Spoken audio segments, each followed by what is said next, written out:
വധശിക്ഷയ്ക്ക് വിധിക്കപ്പെട്ട് യമനിലെ ജയിലിൽ കഴിയുന്ന നിമിഷപ്രിയയുടെ മോചനത്തിന് ഒരുപാട് കടമ്പകൾ ഇനി ബാക്കിയാണ്. മോചനം സാധ്യമാകുന്നതുവരെ അവകാശവാദങ്ങളും തർക്കങ്ങളും ഒഴിവാക്കുന്നതാണ് നല്ലതെന്നാണ് 24 ഒബ്സർവർ ബി ദിലീപ് കുമാർ പറയുന്നത്. ഗുഡ് മോർണിംഗ് ദിലീപ് കുമാർ, പറഞ്ഞോളൂ. Good morning S K.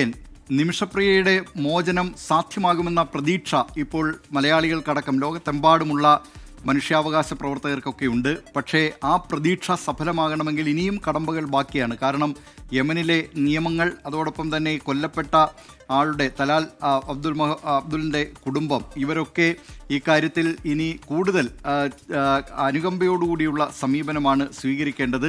അതുകൊണ്ട് തന്നെ ആ കാര്യത്തിൽ ഇനി എന്ത് നിലപാടായിരിക്കും തുടർന്ന് ആ കുടുംബം സ്വീകരിക്കുന്നത് എന്നതാണ് ഏറ്റവും പ്രധാനപ്പെട്ട കാര്യം. ആ കുടുംബത്തിൻ്റെ നിലപാടുമായി ബന്ധപ്പെട്ട് തന്നെ ഇക്കാര്യത്തിൽ ചർച്ചകൾ ഇനി തുടർന്ന് നടത്തേണ്ടതുണ്ട്. നേരത്തെ കാന്തപുരം AP അബൂബക്കർ മുസ്ലിയാരടക്കം ഇടപെട്ടുകൊണ്ട് ചില ചർച്ചകൾ നടത്തിയിരുന്നു. ആ ചർച്ചകളുടെ ഫലമായിട്ടാണ് ഇപ്പോൾ ഈ വധശിക്ഷ താൽക്കാലികമായെങ്കിലും ഇപ്പോൾ നിർത്തിവെച്ചിരിക്കുന്നത്.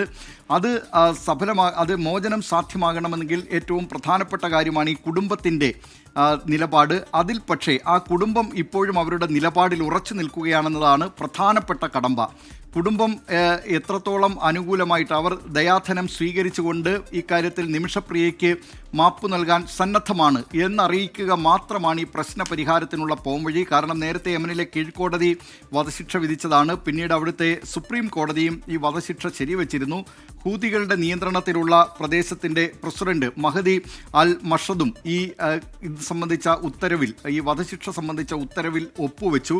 അതോടുകൂടിയാണ് നേരത്തെ ഈ പ്രതീക്ഷകളൊക്കെ മങ്ങിയിരുന്നത്. പക്ഷേ ഇപ്പോൾ വീണ്ടും ഇത്തരത്തിലുള്ള ഇടപെടലുകൾ, കാന്തപുരം അടക്കമുള്ള നിരവധി പേരുടെ ഇടപെടലുകളെ തുടർന്ന് ഇപ്പോൾ പ്രശ്ന പരിഹാരത്തിനുള്ള സാധ്യതകൾ തെളിഞ്ഞിട്ടുണ്ട്. അതിൽ പക്ഷേ ഇന്നലെയും BBC അറബിക്കിനോട് ആ കുടുംബം, ഈ കൊല്ലപ്പെട്ടയാളിൻ്റെ തലാൽ അബ്ദുൽ മഹദിയുടെ സഹോദരൻ അബ്ദുൽ ഫത്ത മഹദി പറഞ്ഞിരിക്കുന്നത് ഇപ്പോഴും അങ്ങനെ ദയാധനം സ്വീകരിക്കാൻ തങ്ങൾ സന്നദ്ധമല്ല എന്ന നിലപാടാണ്. ദൈവനീതി നടപ്പാവട്ടെ എന്നാണ് പറഞ്ഞിരിക്കുന്നത്. അതായത് കുടുംബം ഇപ്പോഴും ആ നിലപാടിൽ തന്നെ ഉറച്ചു നിൽക്കുകയാണ്. അവരെ അനുനയിപ്പിക്കാനുള്ള ദൗത്യം ഈ സൂഫി പണ്ഡിതന്മാർ അവിടുത്തെ ഏറ്റെടുത്തിട്ടുണ്ട്. അവർ ആ നിലയിലുള്ള ചർച്ചകൾ ഈ കുടുംബവുമായി നടത്തുന്നുണ്ട്. യമനിലെ ഈ ഹൂതി നിയന്ത്രണത്തിലുള്ള പ്രദേശങ്ങളുടെ പ്രസിഡന്റും ഏതാണ്ട് അക്കാര്യത്തിൽ കുടുംബത്തെ അനുനയിപ്പിക്കാം എന്നുള്ള പ്രതീക്ഷയിലാണ്. അതുവരെ ഈ അവകാശവാദങ്ങളും തർക്കങ്ങളും ഒക്കെ ഒഴിവാക്കുക, അതൊന്നും ഇപ്പോൾ ഈ അവകാശവാദങ്ങളുടെയും തർക്കങ്ങളുടെയും സമയമല്ല. അത്തരം സമയമൊക്കെ മോചനം സാധ്യമാകുമ്പോൾ അത്തരം അവകാശവാദങ്ങളോ തർക്കങ്ങളോ ഒക്കെ ഉണ്ടെങ്കിൽ നടക്കാം. ഇപ്പോഴും ഏതായാലും നിമിഷപ്രിയ ജയിലിലാണ്.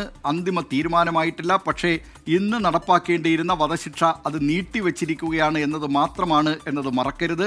പ്രതീക്ഷകൾ ഇപ്പോഴും നമ്മൾ കൈവിട്ടിട്ടില്ല. ആ പ്രതീക്ഷകൾ തുടരുകയാണ്. ആ പ്രതീക്ഷ സഫലമാകും വൈകാതെ എന്ന് പ്രതീക്ഷിക്കുകയും ചെയ്യാം. അതുകൊണ്ട് അതുവരെ തർക്കങ്ങളും അവകാശവാദങ്ങളും ഒഴിവാക്കുക. SK. ഓക്കെ, ബി ദിലീപ് കുമാറാണ് വിവരങ്ങൾ നൽകിയത്.